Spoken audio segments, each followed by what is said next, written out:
Okay, well, good afternoon, everyone. And as promised, I have Tom Albert on the phone here, or on the video here with us today to run through some interview questions.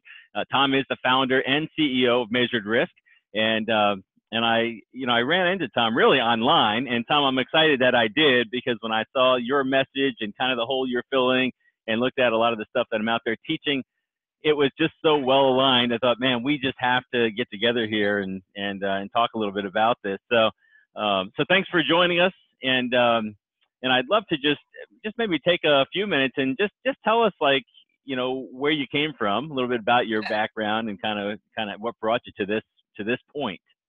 Okay, great, David. I appreciate you taking the time today. Thank you. It's an opportunity, and I appreciate it. So let me give you a little background, I guess, of how we got here as Measured Risk and where we started.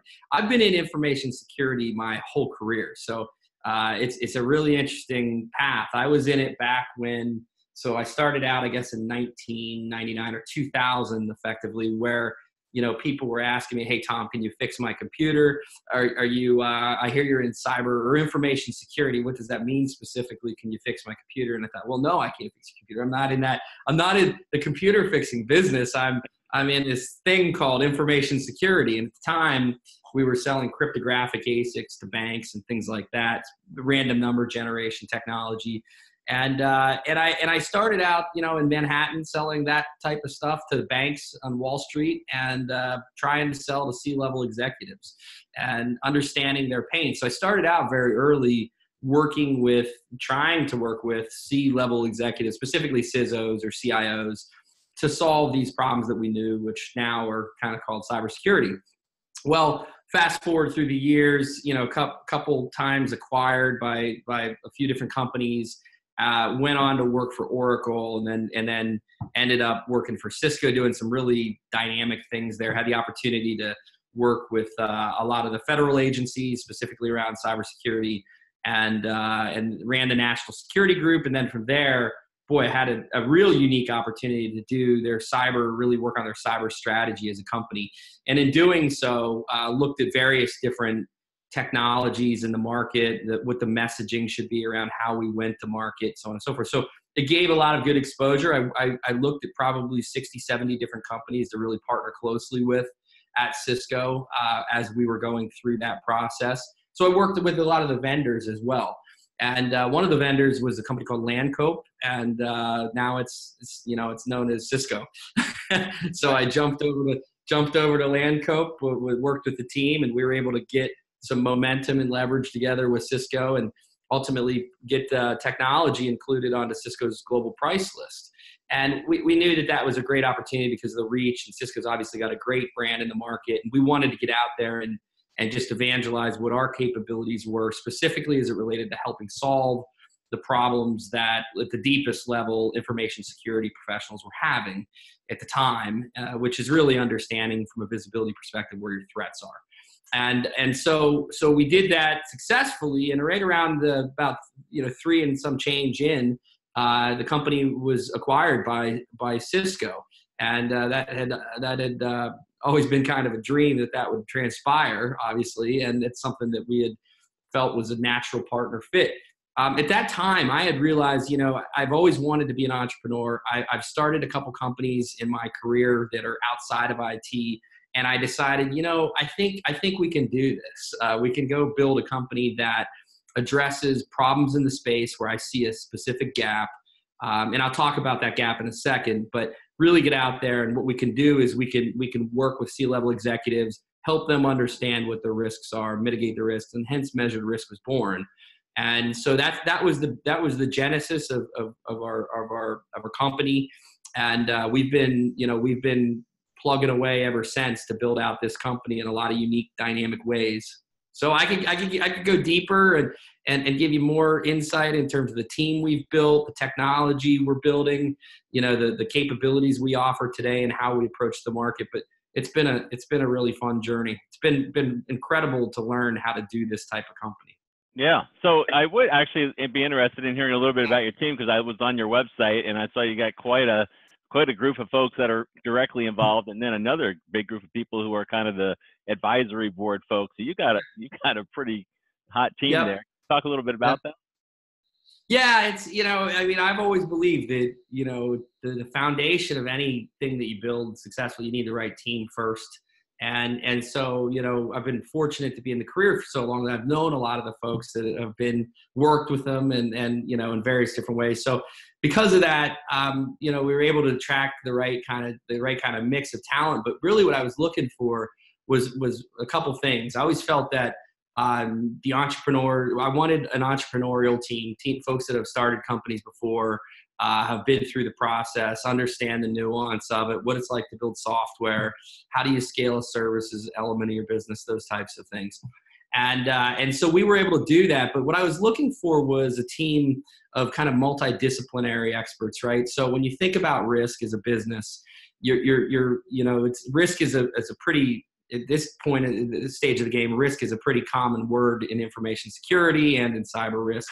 That being said, risk can mean a lot of different things. If you're a large multinational entity and you've got distributed assets around the globe, the risks you face, and you're a manufacturer and you have logistics and supply chain considerations, the risks that you face as a leader of that organization may very well be different than the risks that you face if you're a 5,000 person company predominantly in 4 locations around the United States.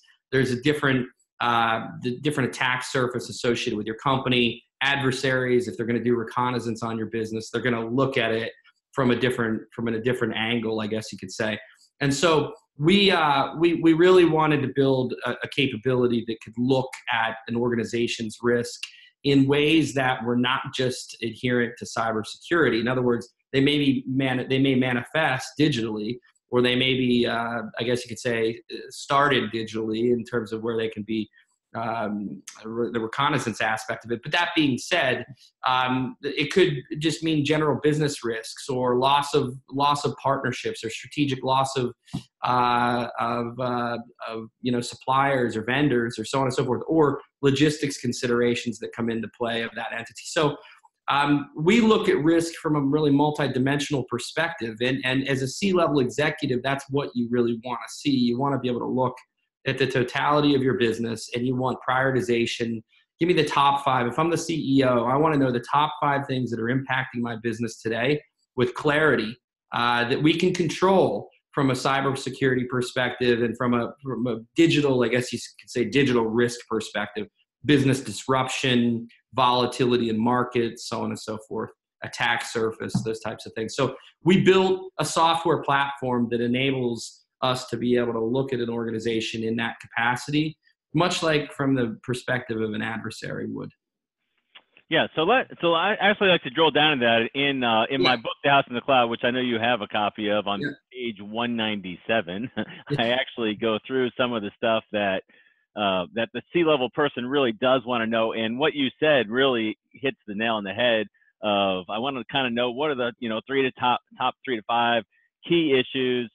How are we trending? What do I do about them? So when you look at when you speak with C-level people, and you translate risk into their language to talk to them about it. What kinds of things do you find they're interested in? And let me tell you where this question is coming from. I see a lot of risk reports, right? I see a lot of vulnerability assessments done for big and little companies. And when I look at the results, I often feel like most of the results on there are the technical minutia has not been translated into a risk message. It's really just vulnerabilities that they can't act on. So what is it that you believe they really want to hear about? Yeah, you're absolutely right. I mean, I can take this back to one of the things that I've always seen as being a problem is that you have the C-level executive, let's say the board even, or the CEO or the CFO or CIO, and they're all interested in mitigating what their exposure is as a business. And then you have kind of the technical, I guess, the technical factoids that you can ascertain about an entity. And you can do that in real time. And we do it using things like machine learning and AI built into the software to achieve these things.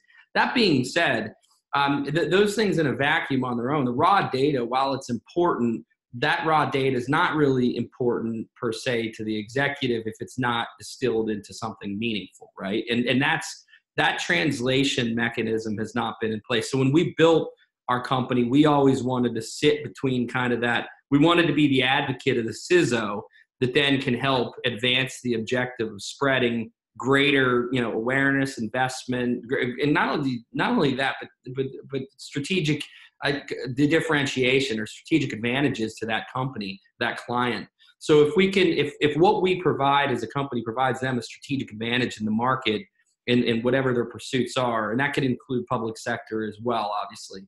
But the point is, if we can help bridge that gap from a technical factoid related output to a business relevant, here's the top 5 things that your organization needs to be focused on right now in real time. And I don't mean in a way that a GRC application spits out a report every, so on and so forth that could be just utilized. I'm talking about operationally right this moment. If you're going to be breached or there is a potential of risk that you're facing, what is that? How do we address that as an organization? And that enables the C-level executive to, if you're a CISO, that allows the CISO to do 2 things: to understand through the myriad of noise that they have. And if you think of the myriad of noise, they have probably 400 different products in their environment, right, all trying to prioritize that their value and virtue is the thing that should be listened to. The truth is, if I'm a C-level executive, I'm throwing my hands in the air and say, hey, what the problem isn't that I don't know how to that I don't know, I'm not getting enough data. The problem is I have too much data.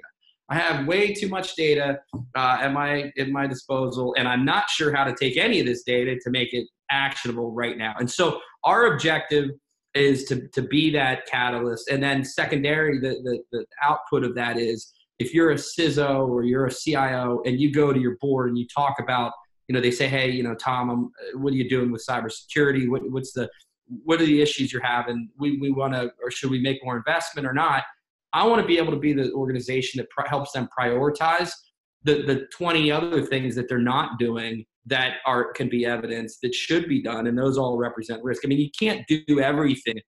There's no, everybody says there's no such thing as security, but the reality is you want to try to get to the point of understanding specifically what you can do and what those things are right now that matter. And then the 20 other things, those should be pieces of information that give you extraordinary power when you're working with the board to be able to articulate, well, here's where we can go. We can actually get more, we can become more secure in a defensible way if we do these things. And so our company is predicated on doing that very mission that you just described. Now, tactical bits and bytes. For instance, to give you an example, our software has a whole host of different capabilities to it. But for instance, we have the ability to look at all the third parties associated with your entity and automatically map to those entities what the exposure to your business is. So for instance, if you have a supply chain of 3,000 companies, well, guess what? Some of them are going to be susceptible to a risk to your organization. And if you look at the majority of the hacks that are happening right now, they're coming through the side, right? They're not direct frontal attacks. And so that's the one piece of it. But the other part that I'd say that's really important is most organizations today are looking at their own assets. If you think about it this way, they're looking at their own assets and saying, you know what, we have all these tools in our capacity that we've acquired that will help us mitigate risk, right? And you're kind of taking the best practice approach to, following the industry standards. That being said, that's not a representation of how an adversary looks at an entity. An adversary looks at the entity and does reconnaissance on that entity. The more complexity that the entity has, complexity is the friend of a hacker. And so, if you have a distributed footprint with a lot of different business functions, you've got dependencies everywhere. How do you keep track of that as an organization? How are you really going to determine where your exposure is at any moment in time? I'm not talking about let's risk rate them over a course of a year. I'm talking about today. Right. Are you able to tell me with clarity what they are? And that's the technology we set out to build as measured risk. Yeah. So, and by the way, I love the name because it says it all, right? You can measure your risk. And I saw on your website, which is one of the big things that attracted me, was detection, and then you had protection after that. And I'm always telling, yeah, people, you need to detect and respond. So let's take that into the hacker world for a second and talk a little bit about what you see the big threats people need to be worried about over the next, say, 12 months or so. And then I'd also like to hear then, your technology obviously is using AI and deep machine learning to make sense of the data, which of course is one of Gartner Group's big, trends for the coming year. How do I take all this data and make sense of it? So let's look at, what you see as the big threat out there for these companies and how the hacker actually is attacking the company, and then how the technology actually works to bring them input they need. Yeah, so so basically what we've built is we've built we're a little different than a lot of companies out there in the cyberspace, and to say, and I could go into detail about how, but the point, a lot of different ways, but the point is that we built our company a little differently than most, I guess, quote, cyber companies today. We didn't build the company to be kind of a cyber detection company or anything like that. We actually built what we call internally as a brain. We built this mass scale ingestion capability that does structured and unstructured data ingest. So what that means is we're able to take in a multitude of different information types, whether it's just general, let's say, vulnerability data about a particular address, an IP, or whether it's unstructured data, things like sentiment around a particular brand, for instance. So let's say that your brand is experiencing some sentiment risk, or even you have folks that have nefarious intent towards the organization. We scrape for that type of intelligence, so we're able to see if, for instance, your organization comes up in this particular capacity and that there's this particular individual with malintent somewhere in the world about your organization. And then you have to look at things like, for instance, where your assets sit, or the controls of that asset. How dependent is your business upon the controls of that particular asset? Is the security posture of that asset different than the rest of your assets? So we're looking at the totality of an entity, and we're doing it to determine the immediate, I guess you could say, from an attack surface perspective, where from prioritization, where would you be vulnerable? Where would you be most vulnerable? And we're looking across three different pillars, I guess you could say. The first pillar we're looking at is the infrastructure of your assets. So that when we started out the company, we had a vision of being able to tie in, for instance, to a PSIM. Let's say you're a company that has 29 assets around the globe. If you have 29 assets around the globe, each single one of those offices or resources represents a different risk profile to your business. How often does a business categorize what those risks are? And then what, in terms of those actual risks out of those 29 assets. So if you had to look at your organization and think, where am I most exposed? Do you have clarity on where? Or is it really just is it another set of questions? So for us, it's being able to look with clarity at every functional element of your business that has a digital footprint, or your alliances that have a digital footprint that are associated. And it ties into geography. When we originally went down the path, we were going down the path of looking at tying into physical SIM data as well, so that we could look at not just digital risk, but physical risk. It's still something you could do. It's not, it's not illogical. There's the capability to do that. But for us, it's infrastructure we're looking at. So the porousness of your footprint, the pervasiveness of it.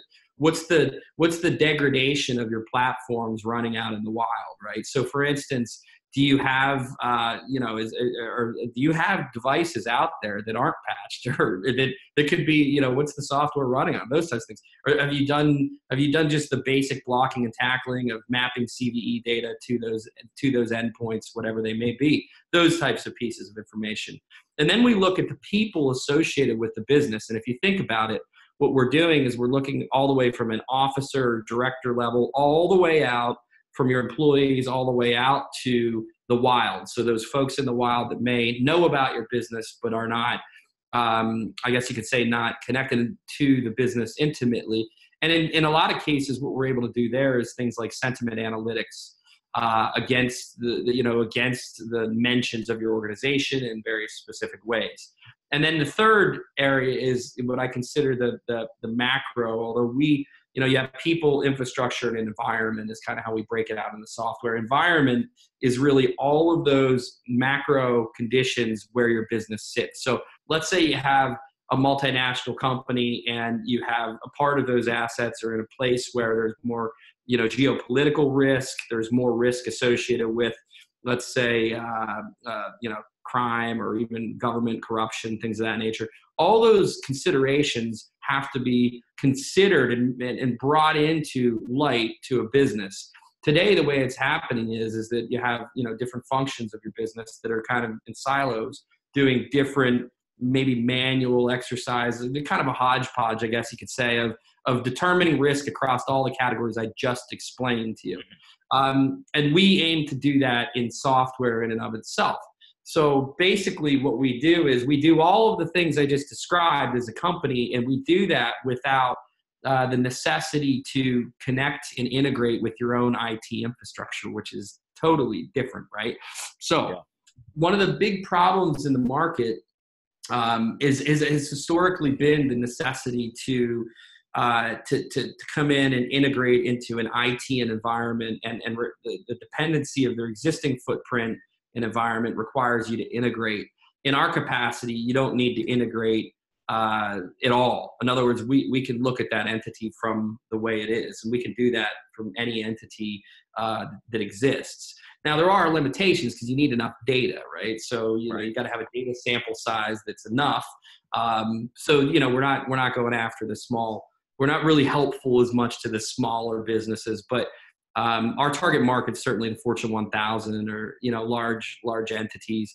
We work with medium and small businesses through services capabilities. So we have the traditional pen testing and things like that available in the company. We do training as well for our clients, and so that's a unique aspect of the company. We were always told not to do all those things, but look, I think the reality of life is that to be truly of value, you want to take the capacities you have as a company and leverage those. And if you've got the right team, leverage those to the market, to the best of your ability, where folks will derive value out of it. So we do things like pen tests and so on and so forth. We're good at that. We've got a team, and when you think about partnering, we've got a team that is bar none some of the top in the world. I mean, our principal research scientist has been in Rolling Stone magazine, right? You've got guys like that's Gregory Hannes, right? You've got him, Michael Vienne, who is one of the top trainers in cybersecurity on the planet. He's also an operator, so he does the services piece as well.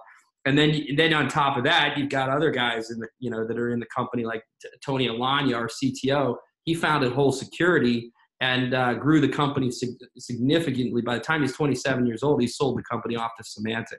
And now that technology has been embedded in Symantec's enterprise offering out to the world from consumer perspectives, how it's utilized first. So long story short is, we've got a team of a bunch of entrepreneurs with different, skills in our bag to be able to help leaders. My personal passion, I got to tell you, has been all the times and years I've sat in front of C-level executives, and they've just, it's not a question of whether it's not even that they don't know that there is a challenge. It's that what's been available to them has not created clarity. It hasn't created a clear prioritization of what the risks are. And so we built this with that intent to really solve the problem of a C-level executive wanting to understand what the risk is and do it in real time with a company that's accountable to the result, and something that integrates into their own environment. In other words, what I mean is we don't require integration, but the real value is if you have a technology like ours that actually adds value to your existing architecture footprint. So we have a recent relation, couple of relationships. We have a relationship with Cisco. We have a relationship with Splunk. And so if we can add value to assets that are already in that infrastructure and provide greater visibility to what that risk and exposure is, taking into account what they already have, then we're highly accretive to we're highly accretive to what their existing program entails. Yeah, so that's really cool. Is anybody else doing that? Well, it's a good question. I mean, I think, in different ways, we work with Gartner, for instance, and Gartner, we fit in a couple different areas. Realistically, we fit in, a space called IRM, which is integrated risk management. Mm-hmm. And it's a bucket. It's a pretty big bucket, actually. It's the big addressable market. But in that space, you'll find third party vendor risk. You'll find some other breach, some other areas, I guess you could say, of risk that they cover throughout that IRM stack. Some of it's more traditional GRC type risk. Another area we fit in, which we're looking at, maybe creating a little bit of a derivation of what we do, which is the breach and attack simulation space. So while you can use our software to look for the risk of that entity, and the entities of your ecosystem, you also, we've found through using our software in our services engagements, we have found that we are able to quickly determine the risk of your own entity to attackers. And what I mean by that is that to give you an example, we did a pen test relatively recently, right? And the pen test, we use our software in that pen test. And we do our regular pen test, and then we use our software in it. So our top guys came to the conclusion, they said it took them 48 hours to come to the same conclusion that our software came to in 2 minutes. And this is them going for 48 hours straight. Wow. Against entity assets. So it automates that process that quickly. And so you could use that to simulate the risk or model out the risk of what that entity, if you've made these changes, these revisions, so on and so forth. You could also use it as an enabler inside of your own services, actually. So there's a lot of different utility to it. So, and I just want to clarify. I know I hear these terms thrown around in the industry a lot, and it sort of bugs me a little bit that people use the term pen test, and sometimes they just mean they're going to fire some scanner at a perimeter. It sounds like what you're doing is a little bit different. So maybe just so everybody understands what you're talking about, who may not be as security savvy. Just give us a quick picture of what that term really means. Yeah. Penetration testing's been around for a long time. Actually, if you look at it, I think that the industry's going to it even more so now than it used to. It's kind of a commodity space, but the truth is that there's been a realization that irrespective of how many tools you have in the bag, you're still vulnerable to breach, right? And that's just a set of realities. So the truth is that pen testing has been kind of the measure to either qualify, to satisfy some regulatory requirements around testing of your organization. But what it is, it's the you have ethical hackers, and those ethical hackers sign an agreement with the client, and the client agrees to allow you to test their defenses effectively over a period of time. And so in doing that test, what you're doing is you're validating or invalidating aspects of their infrastructure or their existing configuration and how they can optimize it better, right? So the objective is to basically build out kind of a repository of knowledge for that team, that SOC team or whomever, to say, hey, here's where we need to fix this. Here's where we need to fix this. We'll be more secure. And so in doing pen tests, it's a good, I can't say enough good things about them. I know they're commodity, but the truth is, the reality is, you can buy every technology in the world, but if you don't have somebody operate like a friendly adversary to determine whether it works or not, you're not truly doing the service of the organization. So that's what we do. We do that on our services side, and then the software side, it's more of a kind of a macro risk perspective for that C-level executive. Right. So that's really cool, and thanks for clarifying that. I always tell audiences who are trying to learn how to sell security that if they have a pen test provider who just can't get in, it doesn't mean they're secure. It just means they should fire the pen tester and get another one. Right. There's always a way, yeah. Because there's always a way. I've got a whole set of opinions on pen testing. One of the problems with pen testing is that they always have to be scheduled. Who came up with the idea that okay, I'm going to schedule a pen test, which is going to emulate, if it's done right, it's going to emulate the way a hacker would look at our entity, but it's got to be done between midnight and 6 in the morning on this particular day on this time.